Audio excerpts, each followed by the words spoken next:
I'm Matt Bouchard with NAREITWeek.com here in New York City for REITWeek 2016, NAREIT's Investor Forum. Joining me today is Michael Hudgins, Managing Director with Ell Capital Management. Michael, thanks for joining us. Well, thanks for having me. Well, let's start with one of your recent papers. You asked if the real estate market is headed toward a pause or a bust. What's the difference? First of all, we defined for that paper the end of the cycle as the end of the investment cycle. All right, so some people might think of it as rents turning over or NOI turning over. We said, no, when would, as a real estate investor, you see sustained value losses in the property valuations, the underlying physical market? And it's usually 3/4 or more. And so that was the way we defined it. We noted that that happens in accompaniment with a recession, always. The second thing we also noted, and this is, by the way, there's some evidence of this from work done by your own Brad Case, that using either REIT returns or private equity real estate investment returns, cycles last about 17 years.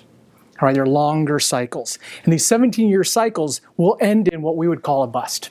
Right, and that's a very severe property market downturn where you will see losses unlevered of 30% or more.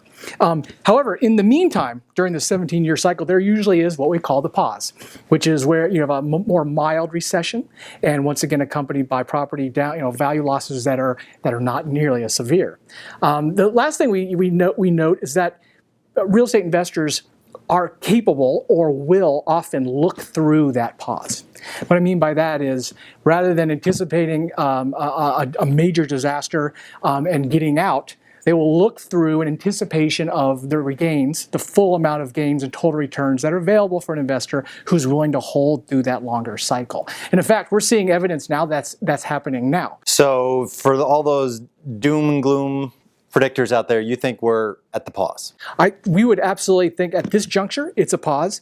And some of the things we looked at, once again, as I said, we noted that these real estate downturns always accompany or occur during a recession. However, the scale may differ, as I mentioned, right? You can have a bust or a pause, and that often is influenced on the real estate side by things like supply, the use of leverage, pricing. If you see excesses in these factors, then that's probably an indication that you're in trouble potentially.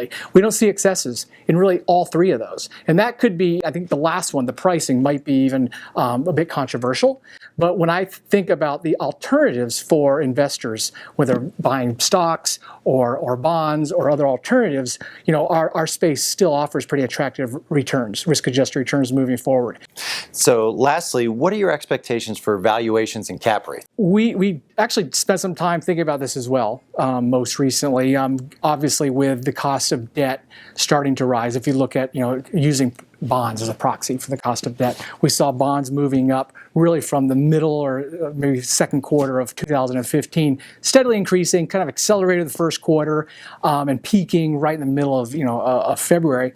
And so, for instance, I think the BBB bond, which is a proxy that we REIT investors will often use for the cost of real estate debt, started 2015 at 4.6% yield to worst, peaked around 5.5 using monthly data, and that obviously will make you think about, should valuations change, and in fact, you would have to argue that with debt costs moving that aggressively, for people underwriting transactions, right? And transactions are the evidence that we use as real estate investors and REIT investors to estimate the value of the underlying, property and portfolios.